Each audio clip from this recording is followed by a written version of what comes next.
Hello नमस्कार, कशा आहात सगळेजण? सगळ्यांना श्री स्वामी समर्थ. यावेळी टाईम सांगितलं तर सकाळचे 8 वाजलेले आहेत. म्हणजे आज थोडासा लेटच झालेला आहे.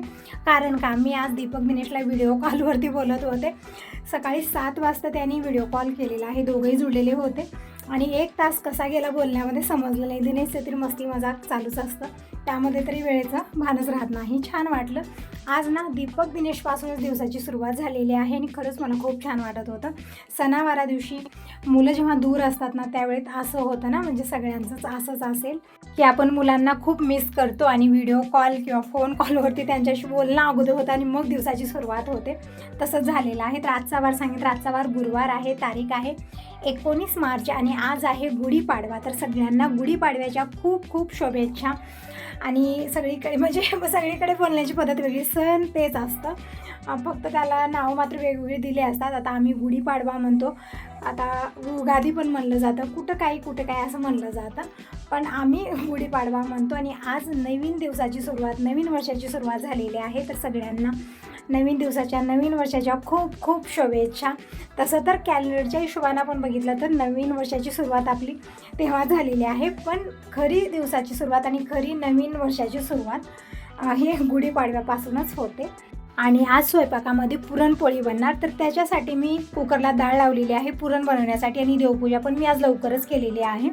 आता मी इकडं गुढी उभारत आहे. थोडासा मला लेट झालेला आहे. तसं तर दीपक म्हणत होता मम्मी 8 वाजेपर्यंत गुढी उभारायची, छान वाटतं.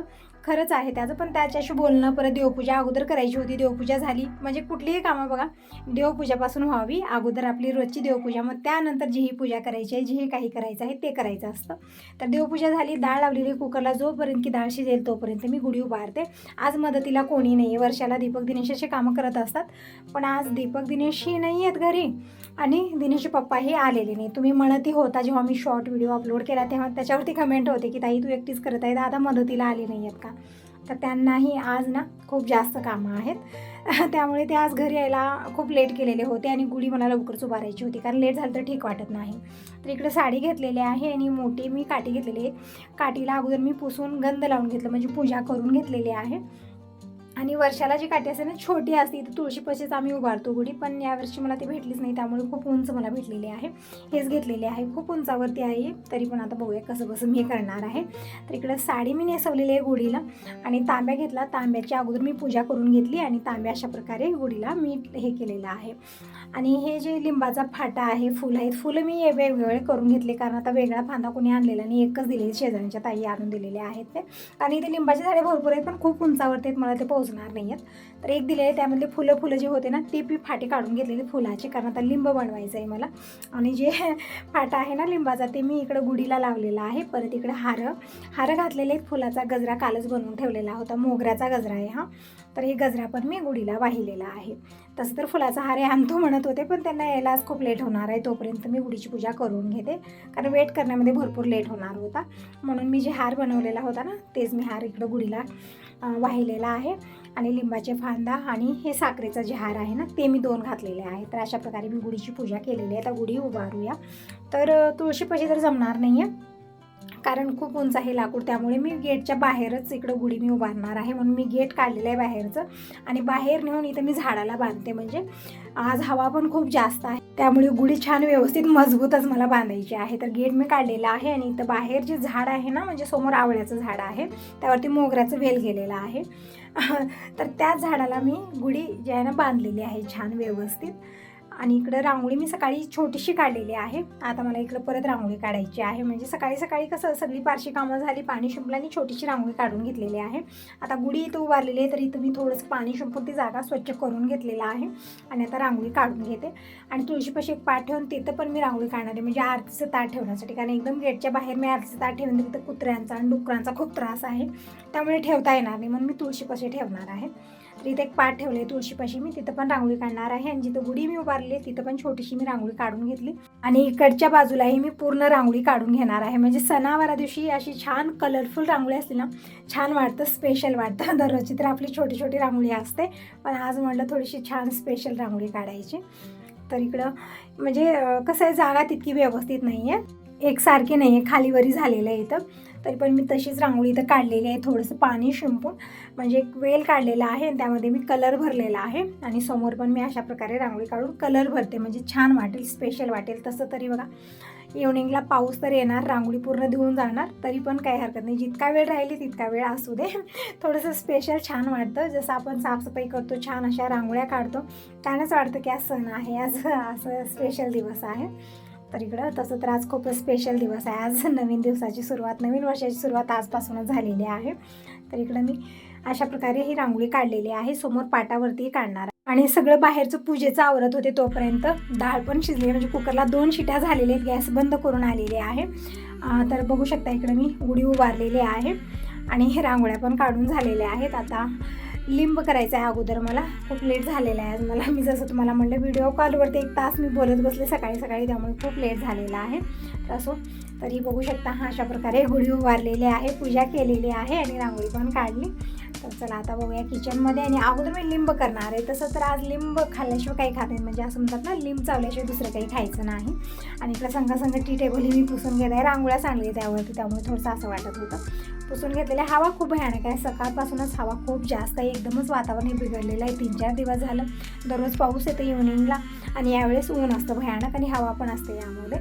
तर आता झालेली तर मी मेन दारामध्ये ही रांगोळी काढून घेत आहे, म्हणजे जितका वेळ राहील तितका वेळ. तसं तर शेरू पण ठेवत नाही जास्त वेळ, जिथं रांगोळी काढलेली ना तिथं चिवून लोळायचं असतं शेरूला, त्याचे नखरे खूप असतात. रांगोळी कधी एकदाची पुसली ना तेव्हा त्याला समाधान वाटतं, तरी पण मी जोपर्यंत राहील तोपर्यंत राहील म्हणून मी काढलेली आहे इथं पण. तर रांगोळ्या वगैरे काढून झालेला आहे. आता डाळ पण शिजले, कट काढायचं आहे आमटीसाठी, म्हणजे संग सगळीच कामं करायची आहे. आणि तसं तर आज गुरुवार आहे, म्हणजे उपवासाचा दिवस, तर स्वयंपाक मी करून ठेवणार आहे. परत संध्याकाळी गरमागरम पुरणपोळ्या बनतील, कारण म्हणजे गॅरेजमध्ये कामाला मुलगा आहे, त्याच्यासाठी टिफिन द्यायचं असतं मला आणि देवाला नैवेद्य पण करायचं आहे, म्हणून म्हटलं अगोदर स्वयंपाक करायचा. आणि आज गुढीला ना शेवायचाच निवद चालतो, म्हणजे आपण पुरणपोळ्या बनवल्या तरी पण ते पण निवद दाखवायचं आहे, पण अगोदर गुढीला मान असतो शेवाया आणि भात, म्हणजे शेवायाची खीर आज बनवली जाते.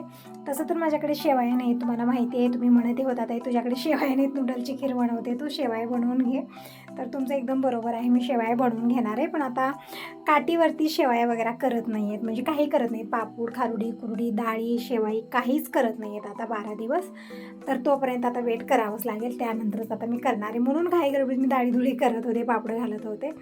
तर आता इकडं शेवाया आहेत ना मी तुपात परतून घेतलेल्या आहेत आणि मी इकडं संग लिंब पण करत, तर लिंबाची फुलं घेतलेली आहेत, फुलं मी काढून घेत आहे आणि थोडंसं चोळून फटकून घ्यायचं आहे, म्हणजे त्याच्या पाकळ्या येतील. आणि इकडं आंबे बघू शकता, किती मोठे आंबे भेटले आहेत मला, एकदम छोटेसे आहेत, जसं सुपारी असते ना तशी. म्हणजे यावर्षी ना मार्केटमध्ये आंबेच विकायला आलेले नाही आहेत, तर इथे शेजाऱ्यांच्या ताईनं 2च आंबे दिलेले आहेत, एकदम छोटे आहेत, तर ते दोन्ही आंबे चिरून टाकणार आहे मी लिंबमध्ये. तसं तर वर्षाला ना खूप सारं लिंब बनवायचे आणि दीपक दिनेशना सगळं लिंब खायचे, आम्हाला पण ठेवायचे नाही असं व्हायचं, पण आमचा खाणारच कोणी नाही, म्हणून म्हणलं ठीक आहे 2च आंब्याचं बनवूया, छोट्या खूप थोडंसं होणार आहे.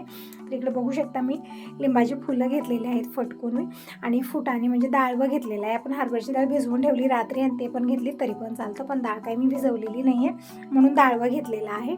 आणि गूळ खिसून घेतलेला आहे, इकडं गूळ, लिंबाची फुलं, आंबा आणि डाळवं हे सगळं टाकून लिंब बनवून घ्यायचं आहे आणि देवाला नैवेद्य दाखवायचं आहे, शेवायची खीर, भात आणि लिंब. देवाचं हे नैवेद्य, म्हणजे देवाला नैवेद्य दाखवल्यानंतर मग नंतर मी पुरणपोळीचा स्वयंपाक बनवते.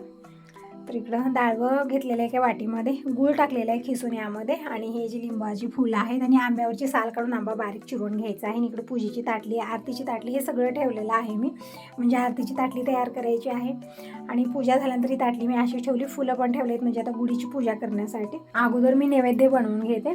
तर इकडे निवांत खाली बसून मी इळतीवरती आंब्यावरची साल काढत आहे, एकदम छोटे आंबे आहेत ना म्हणून मला भरपूर वेळ लागला. काही नाही, अगोदर मी लिंब बनवून घेते आणि थोड्या वेळात दिनेश पप्पा आलेले होते आणि आल्यानंतर ना जी गुढी मी तिथं बांधलेली होती ना झाडाला, ते म्हणत होते गेटच्या बाहेर नको, गेटच्या मध्ये बांधूया.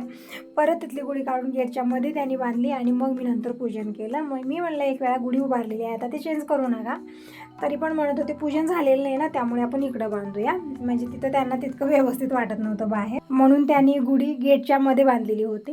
तर इकडे बघू शकता लिंब बनून तयार झालेला आहे, शेवायची खीर बनलेली आहे आणि आरतीचं ताट पण मी तयार तयार केलं, फुलं घेतलेली आहे, धूप घेतलेला आहे, सगळी पूजेची सामग्री घेऊन आली आणि आता गुढीची पूजा करायची आहे मला. पण दिनेश पप्पा म्हणत होते की गुढी आपण इकडे बांधूया. तर इकडे बघू शकता, इकडे बांधले, समोर गेटला गुढी बांधलेली आहे आणि आता इथं मी पूजन करते. आणि ठीक पण झालं, बाहेर ना डुकरांचा आणि कुत्र्याचा खूप त्रास आहे, तिथं आरतीची ताट पण मला ठेवता आली नसती. तर हे ठीक झालेलं आहे की गेटच्या आतमध्ये गुढी बांधलेली आहे. आता इथे पाट जे आहे ना ते मी इथं समोर ठेवलेलं आहे, यावर त्या आरतीचं ताट ठेवलं आणि गुढीची पूजा करून घेते अगोदर. टाईम सांगितलं आता 10 वाजले, थोडासा लेट झालेलाच आहे. तर असं आता निवांत करूया. म्हणजे हे आज ना थोडंसं लेट सुरुवात झालेली आहे. सणावार दिवशी सगळं आवरायचं पण असतं, सगळी साफसफाई, पूजा वगैरे. त्यानंतर मग गुढी उभारणं आणि थोडाफार स्वयंपाक पण तिकडं होतच आहे. तिकडं गुढीची पूजा झालेली आहे, आरती करून घेतली, नैवेद्य दाखवलेला आहे आणि गाईसाठी पण मी काढून ठेवलं. तसं तरी गाई तर समोर दिसत नाही, गायल्यानंतर देण्यासाठी मी ताटलीत काढून ठेवलेलं आहे. तर पूजन झालेलं आहे, आता पटकन स्वयंपाक करून घेऊ. तर डाळ शिजलेली आहे, फक्त आता मला पुरण बनवून घ्यायचं आहे. आणि अगोदर मी देवाला नैवेद्य पण दाखवते. म्हणजे गुढीची पूजा झाली, नैवेद्य दाखवलं, पण रोजच्या देवाला नैवेद्य मी आणखीन दाखवलेला नाही आहे. तर इकडं शेवयाची खीर, लिंब मी देवाला नैवेद्य दाखवलेलं आहे, पाणी फिरवून घेतलं. आणि इकडं डाळीतलं कट काढायचं आहे मला. बघू शकता डाळ एकदम परफेक्ट शिजलेली आहे. तर यामध्ये मी आणखी थोडंसं कोमट पाणी टाकलेलं आहे आणि थोडा वेळ मी शिजवून घेतलं. आणि आता कट काढून घेऊया. कुकरमध्ये मला व्यवस्थित कट काढताच आलं नाही, म्हणजे जे 5 लिटरचे कुकर आहे ना त्यामध्ये जमतं मला, पण याचा आकार थोडासा असा असल्यामुळे मला जमतच नव्हतं, खूप पोळत होतं हाताला आणि पूर्णपणे कट ते निघालेलंच नाही, थोडं बहुत पाणी राहिलेलं होतं त्यामध्ये, कारण तितकं व्यवस्थित जमतच नव्हतं. तर कसं बसं मी काढून घेतलेलं आहे कट इकडं. आणि परत ते जे राहिलेलं पाणी होतं ना, शिल्लक राहिलेलं, ते आटून जावं म्हणून मी थोडा वेळ गॅसवरती ठेवलं आणि नंतर यामध्ये गूळ टाकणार आहे. तर फक्त गूळ टाकूनच मी आज पुरणपोळ्या बनवणार आहे, कारण प्रत्येक वेळी गूळ आणि साखर दोन्ही टाकत असते, पण यावेळेस मी फक्त गूळच टाकणार आहे. गूळ चांगलं पण असतं. तर इकडं मी थोडा वेळ गॅसवरतीच ठेवलेलं होतं, जे एक्स्ट्रा पाणी होतं सगळं आटून गेलेलं आहे. आता गूळ टाकूया यामध्ये. गूळ खिसून घेतला आणि गूळ जसं मेल्ट झालं तसं पुरण एकदम पातळ झालेलं होतं, तर छान शिजवून घ्यायचं आहे. तर इकडं थोडंसं मीठ टाकलं, म्हणजे चुटकी जितकेल तितकं मीठ टाकलं, पुरण छान बनतं, म्हणजे चव छान येते. विलायची पावडर टाकलेली 1 ते 1.5 चमचा. आणि आता पुरण छान शिजवून घेऊया, एक सलग चमचा फिरवत, म्हणजे बुडाला हे चिटकू नये. थोडंसं पातळ झालेलं आहे, पण काही हरकत नाही, कमी गॅसवरती एक सलग चमचा फिरवत मी पुरण शिजवून घेतलेलं आहे. आणि चिंच टाकून, म्हणजे पाण्यात थोडीशी चिंच टाकून पाण्याला उकळी काढून घेतलेली आहे. आज पंचामृत आमटी हे बनणार आहे, भजी पापड हे पण मी बनवणार आहे. तर इकडं पंचामृत बनवण्यासाठी मी मिरच्या चिरून घेतलेल्या आहेत, म्हणजे अगोदर मी खडी चिरल्यानंतर अशा चिरलेल्या आहेत मिरच्या. आणि छान तेल टाकून भाजून घ्यायचं आहे. पंचामृत खूप छान बनतं, म्हणजे कोशिंबीर किंवा हे ते बनवण्या पंचामृत छान वाटतं पुरणपोळीच्या स्वयंपाकामध्ये, म्हणजे टेस्ट छान येतो. तर इकडं मिरच्या मी छान भाजून घेतलेले तेल टाकून थोडंसं. आता हीच कढई मी परत ठेवलेली आहे आणि कढईमध्येच पंचामृत बनवून घेणार आहे. तर इकडं लसूण वाटून घेते, लसूण गूळ हे सगळं टाकून आपल्याला बनवायचं आहे. कारळाची चटणी असली ते पण टाकू शकता, पण कारळाची चटणी नाही आहे माझ्याकडे, फक्त शेंगदाण्याचं वाटण टाकून मी बनवणार आहे, खूप छान टेस्टी बनतं. कढईमध्ये 1 ते 1.5 चमचा तेल घेतलेलं आहे, अर्धा चमचा मोहरी टाकली, अर्धा चमचा जिरं आणि लसूण कोथिंबीर टाकून आपल्याला पंचामृत बनवून घ्यायचं आहे. तर लसूण वाटून घेतलेलं आहे मी, कोथिंबीर बारीक चिरून घेऊया. आणि तिकडं पुरणही मी ठेवलेलं आहे, गॅस कमी करून, तिकडे माझं लक्ष आहे. म्हणजे आज थोडंसं पाणी जास्तच राहिलं होतं यामध्ये, त्यामुळे ना थोडासा वेळ जास्त लागत आहे, पण काही नाही, जितकं पुरण शिजलं ना तितकं टेस्ट छान येतो पुरणाला. पुरणपोळ्या एकदम छान टेस्टी बनतात. तर इकडं मोहरी जिरं छान तडतडल्यानंतर लसूण टाकलेला आहे, कढीपत्ता कोथिंबीर टाकलेली आहे, परतून घेतल्यानंतर जी भाजलेल्या मिरच्या होत्या त्या टाकलेल्या आहेत, थोडा मी फोडणीमध्ये परतून घेतला. आता यामध्ये हळदी पावडर, थोडंसं धना पावडर आणि चवीपुरतं मीठ आणि चिंच टाकलेली आहे. तसं तर चिंच मी पल्प काढून टाकत असते प्रत्येक वेळी, पण यावेळेस मी अशीच चिंच टाकलेली आहे, असं पण खूप छान बनतं. नंतर यामध्ये पाणी टाकलेलं आहे, छान मिक्स करून घेतलं. आता टाकूया अर्धी वाटी शेंगदाण्याचं वाटण. त्यामध्ये कारळाची चटणी टाकलं तर आणखीन छान टेस्ट येतो, पण माझ्याकडे नाही आहे त्यामुळे फक्त मी शेंगदाणेच टाकलेले तिकडं, म्हणजे शेंगदाणे भाजून वाटून घेतले, तर अर्धी वाटी वाटण टाकलेलं आहे. आणि यामध्ये गूळ टाकायचं आहे थोडंसं, म्हणजे आंबट तिखट खूप छान टेस्टी पंचामृत बनेल. आणि जे पसारा काढले, डबे काढले, सगळे मी जागेवर ठेवून देते. तर कशा पद्धतीने पुढची तयारी केली, पुरणपोळीचा स्वयंपाक कशा पद्धतीने बनला, नेक्स्ट व्हिडिओमध्ये जरूर बघा, कारण याच व्हिडिओमध्ये सगळं दाखवेन. तर व्हिडिओ खूप मोठा होत आहे, म्हणून या व्हिडिओला मी 2 भागात डिवाईड केलेला आहे, तर नेक्स्ट व्हिडिओ जरूर बघा. आता यासोबत या व्हिडिओला इथंच एंड करते. बाय बाय, टेक केअर सर्वांना. श्री स्वामी समर्थ. आणि हो, व्हिडिओला लाईक जरूर करा. तर इकडं पुरण जे आहे ना ते बनलेलं आहे. आता पुरण पात्रातून मी काढून घेत आहे आणि कणिक मळून घेते, आमटी बनवून घेते. तोपर्यंत हा पसारा काही इथला कमी होणार नाही, जोपर्यंत की आमटी आणि हे सगळं बनणार नाही आहे तोपर्यंत. तर पुरण पण इकडे मी पुरण पात्रातून काढून घेतलेलं आहे. आणि हे जे पुरणाची भांडी ना ती धुवून आमटीसाठी घ्यायचं आहे. आमटी खूप छान टेस्टी बनते. चला मग बाय बाय, टेक केअर.